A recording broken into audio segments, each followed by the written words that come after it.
Eccoci qua ragazzi, salve a tutti, bentornati sul canale. Napoli che prepara un possibile triplo colpo di mercato per quanto riguarda la situazione De Bruyne, Jonathan David e anche Zegrova, col quale ci sono contatti continui. C'è un portiere in Serie A che non si trova tanto bene, io un pensierino lo farei anche lì, ma ci arriviamo, facciamo il punto della situazione includendo anche in questo contenuto alcune news per quanto riguarda il restyling del Maradona. Fatemi sapere la vostra qui sotto nei commenti, mi raccomando iscrivetevi al canale attivando la campanellina così restate aggiornati in maniera cronologica su caricamenti ovviamente futuri. Se vi piace questo video un bel like, fa piacere al sottoscritto e diamo come sempre una mano all'algoritmo. Detto questo partiamo dalla notizia e poi andiamo a vedere i numeri di Jonathan David che quest'anno sono assolutamente convincenti. Il DS del Napoli manna oltre a De Bruyne ha in pugno due alfieri in grado di incrementare l'impatto offensivo del Napoli. Entrambi reduce da Lille, il primo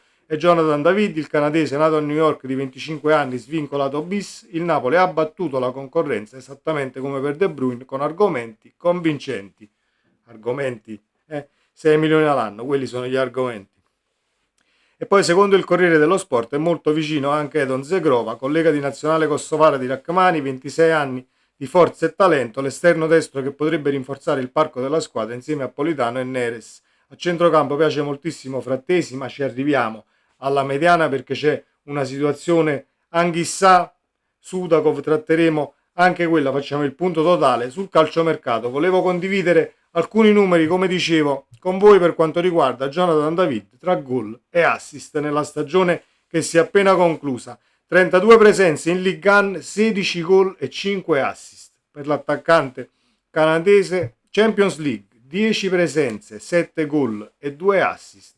Numeri che ovviamente fanno ben sperare ed è per questo che su David comunque non c'è solo il Napoli e la concorrenza è abbastanza ampia. Qualificazioni di Champions League, 4 partite, 2 gol e 2 assist e addirittura Coppa di Francia, 3 presenze senza reti ma 3 assist in 3 partite. Quindi da qui possiamo capire in primis che David è quell'attaccante che potrebbe fare il titolare facendo respirare Lukaku e diciamo gestendone poi il minutaggio, avendo dalla panchina poi un subentrante di altissimo livello e in campo un attaccante che almeno se ci rifacciamo ai numeri di quest'anno fa i buchi a terra anche per quanto riguarda la situazione rifinitura, che è quello che serve poi al Napoli di Conte, perché credo che Conte più andiamo avanti e più dovrebbe rimanere al Napoli. Poi il Napoli, se diciamo si spiccia tra virgolette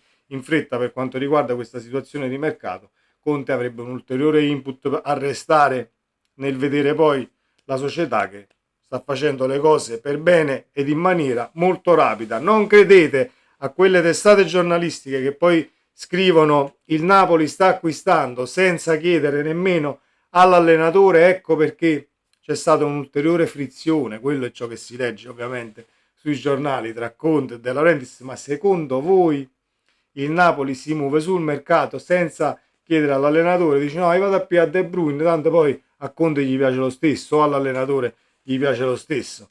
Si va sempre di pari passo e le cose si fanno ovviamente in totale sintonia. È sempre stato così e non è quest'anno che diciamo faremo differenze. È solo una situazione per cercare di destabilizzare come sempre e cercare di portare poi il signor Antonio altrove, ma non credo che ci si riesca. Poi vedremo nei prossimi giorni, dovremo saperlo entro sabato almeno. Ci hanno fatto sapere che uscirà il sì o il no, resta o non resta. Per quanto riguarda Zegrova, ricordiamo che è un esterno alto 1,80 m, quindi non è di quegli esterni di 1,65 m, 1,70 m che lo vedi piccolino sulla fascia e quant'altro. Pesi, misure e qualità. Per quanto riguarda Zegrova, piede sinistro, quindi se lo vuoi usare diciamo a piede incrociato sarebbe l'alternativa di Politano, ma molto poi lo vedremo a livello tattico per quanto riguarda il Napoli come vai a schierarti in campo, perché se stringi ovviamente i due esterni d'attacco che diventano tra virgolette 2-3 quarti dietro la punta, potresti anche diciamo prendere solo Zegrova e rischiartela un tantino con Politano, Neres e Zegrova come esterni, avendo poi alcune soluzioni che hai adottato quest'anno, ma è sempre una pezza a colore. Se riusciamo a prenderne due, ovviamente per creare la doppia concorrenza, viste le competizioni che dobbiamo giocare, ben venga, ma vedremo poi nel proseguo del mercato. Per quanto riguarda la situazione centrocampisti, il Napoli sta aspettando, e credo anche Conte sta aspettando questa situazione, anch'issa va via, non va via, perché abbiamo il sì del calciatore Sudakov in questo caso, ma non ci si è accordati ancora sulla cifra di mercato. Richiesti 40 milioni, il Napoli vorrebbe chiudere ovviamente a meno, ma sempre se si muove Anchissà.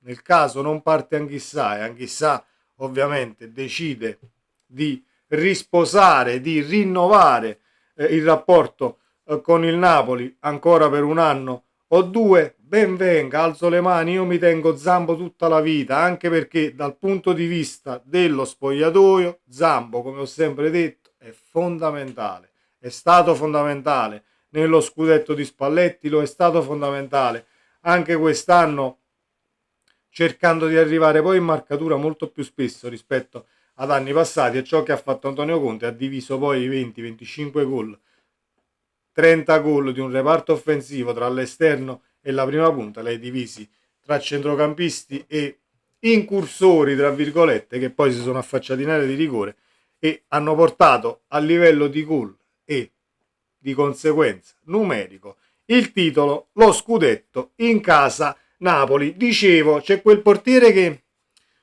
non si trova tanto bene, quindi come dicevamo ieri sera in live, vuoi migliorare la rosa in ogni ruolo dal punto di vista tecnico, puoi migliorarla anche tra i pali.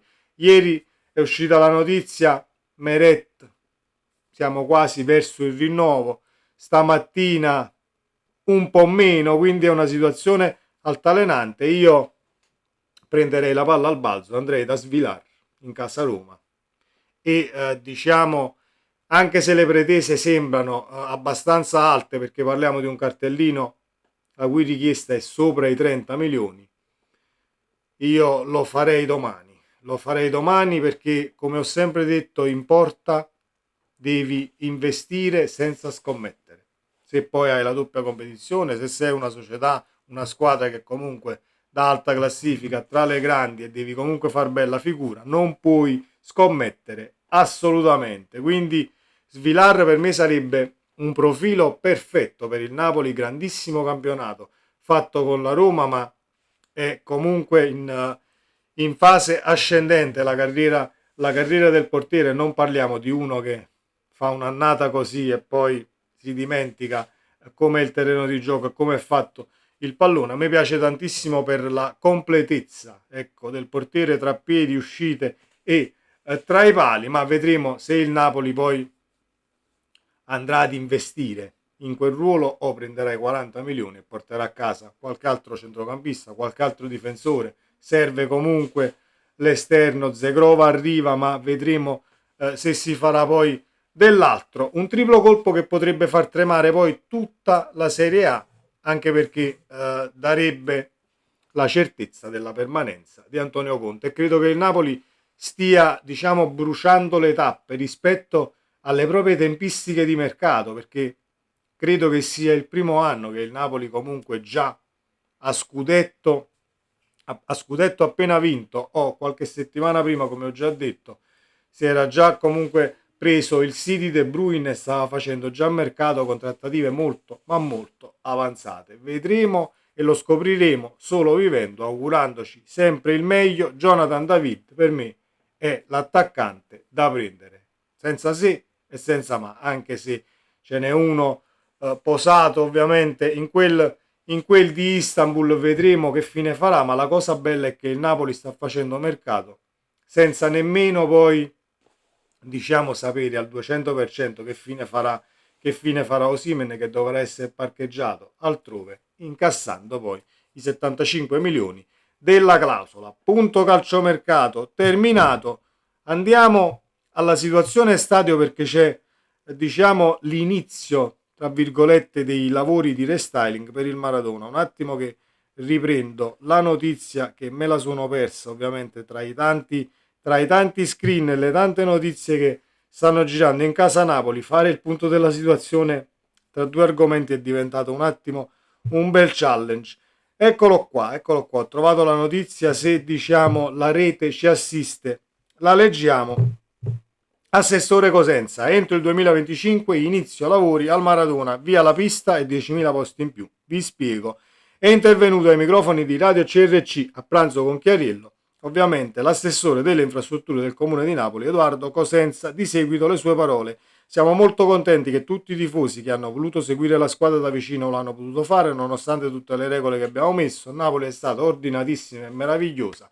Tanti applausi per i festeggiamenti, per la gestione e per la civiltà espressa, che ovviamente noi conoscevamo già, ma nel resto del mondo se ne sono accorti al 200%, visto che la festa scudetto è stata riprodotta video in tutto il mondo, ricevendo complimenti da qualsiasi parte del planisfero. Motivo d'orgoglio per De Laurentiis, per il Napoli, per la città, per noi napoletani e per la squadra e Conte, che hanno vinto assolutamente il titolo. Noi siamo stati più organizzati, ma queste tragedie, tra virgolette, possono succedere, in riferimento ovviamente alla situazione Liverpool, dove c'è stato ovviamente quel po' di casino. Noi dobbiamo imparare a fare le cose nella normalità, senza puntare all'eccezionalità. Questo scudetto è bello proprio per questo, perché le cose si fanno nella totale normalità, senza 10 punti di distacco e con una squadra fortissima. Tutti gli studi sullo stadio sono stati presentati al presidente De Laurentiis e tutto il suo staff, in modo che lui possa studiare e visionare in modo del tutto trasparente. Noi finanzieremo la presentazione come Comune di Napoli e modificheremo il DUP, documento unico di programmazione, così che seguiremo direttamente la progettazione sia io che il sindaco. Seguiremo noi il progettista ufficiale. Il sindaco di Napoli vuole finanziare i lavori del quarto anello, io vorrei farne uno in parte come prototipo. Ci sono 28 tralicci verticali e bisogna farne uno alla volta per ridurre le vibrazioni fastidiose fino a livelli accettabili. Abbiamo le idee molto chiare sugli interventi da fare, è un problema risolvibile, come abbiamo spiegato anche al presidente Aurelio De Laurentiis. I posti del terzo anello sono attualmente 8.000, ma contando che ci sono delle parti mai utilizzate possono arrivare a 10.000 con piena visibilità. Altra cosa essenziale e che non faremo subito è di fossare il primo anello come prosecuzione del secondo anello, che scenderà di più verso il campo al posto della pista d'atletica, e avremo altri 4.000 posti. Questi lavori saranno un po' più complicati da fare e da progettare, ed è quello che ha chiesto Antonio Conte, ovviamente. È quello che ha chiesto Antonio Conte, ma è quello che devi fare per avvicinare il pubblico al campo e per renderti competitivo anche sotto quel punto di vista, perché una cosa è giocare con un pubblico caldissimo in uno stadio caldissimo che fa tremare le gambe, e l'hanno detto tutti i calciatori che comunque con pesi, misure e qualità si sono presentati al Maradona. Averlo ancora più vicino diventa ovviamente l'uomo in più che è sempre stato, ma con un boost, diventa un uomo in più, diciamo, nella prima fase Super Saiyan, se vogliamo usare un paragone alla Dragon Ball. Togliendo la pista d'atletica si possono recuperare 4.000 posti con un'ottima visibilità. Il vero modello da seguire è quello del Maracanã o dello Stadio Olimpico. I lavori dovrebbero iniziare entro il 2025, quindi entro il mese di dicembre dovremmo cominciare il restyling del Maradona, in primis per cercare di attutire e portare a norma, tra virgolette, le eventuali vibrazioni del terzo anello, e poi spostarsi per quanto riguarda la situazione pista d'atletica e allungare ovviamente dal basso. De Laurentiis mi ha scritto dicendo che vuole finanziare almeno il terzo anello, e me l'ha scritto chiaramente. Noi preferiamo andare avanti da soli, dopodiché lui può insistere per avere un altro stadio, ma su questo ho i miei dubbi. Ci sta sempre la situazione, io faccio come dico io, però non voglio sapere niente da te. C'è sempre quella situazione un po', diciamo, di contrasto, anche se credo che poi si limeranno le varie situazioni. Non dimentichiamoci che McTominay è venuto a Napoli per giocare su un campo dove ha giocato Maradona. Un altro stadio ti costerebbe tanti soldi, eccetera eccetera, al di là di trasporti, metropolitane e quant'altro. Io ovviamente mi sono sempre augurato e spero che il Napoli continui a giocare al Maradona senza doverne fare un altro, per storia, anche per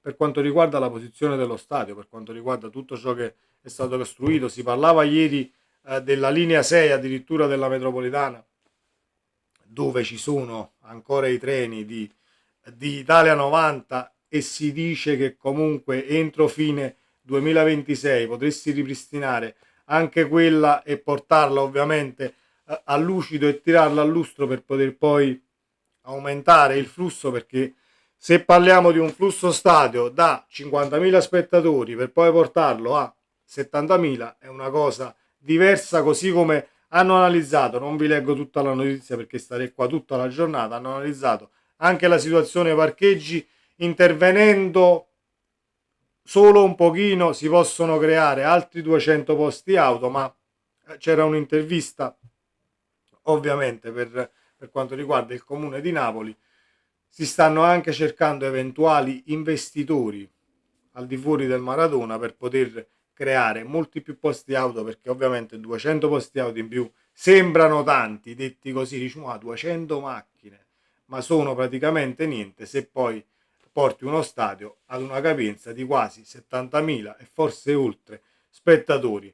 Sarebbe uno spettacolo rivivere poi momenti per quanto riguarda la situazione numerica, ma con Diego erano molti di più gli spettatori al Maradona, però già vedendoli aumentare, al di là del colpo d'occhio, diventa una situazione veramente stupenda e da vivere per quanto riguarda, invece che 50.000, 52, 55 che siano, 70, 75.000 spettatori che poi spingano la squadra in campo e senza la pista d'atletica, quindi sarai proprio lì vicino ai tuoi beniamini. Però lo dico oggi così non, non arriviamo a quando sarà finito, nel caso sarà finito, poi non ci lamentiamo se obiettivi in curva, ma che 50 euro la curva, 40 euro, 60 euro. Ragazzi, rendiamoci conto che andare a vedere una partita in stadi come si deve costa. Io vivo in Olanda e all'Amsterdam Arena non ci si può accostare, che sia una curva, che sia una tribuna, che sia un posto come i distinti, non ci si può accostare, ed è anche giusto che sia così per ciò che ti offre e per ovviamente la regolarità della giornata che vai a vivere, che parte da quando scendi di casa, hai tutti i mezzi per raggiungere lo stadio, in primis arrivi, non è che ti devi fare 60 ore di fila, tornelli che non funzionano e cose che non esistono, entri e hai qualsiasi cosa a disposizione, bagni compresi, perché abbiamo vissuto anche periodi dove non avevamo, ecco, i servizi allo stadio Maradona, quindi senza lamentarsi. E lo dico oggi perché costerà tot soldi rinnovare il Maradona, ma porterà sicuramente in primis privilegi ai tifosi che andranno allo stadio e andranno a guardarsi la partita. Sempre Forza Napoli, ci vediamo nel prossimo contenuto, restate aggiornati attivando la campanellina, iscrivetevi al canale se non l'avete ancora fatto, lo dico anche alla fine del video, un bel like, ciao!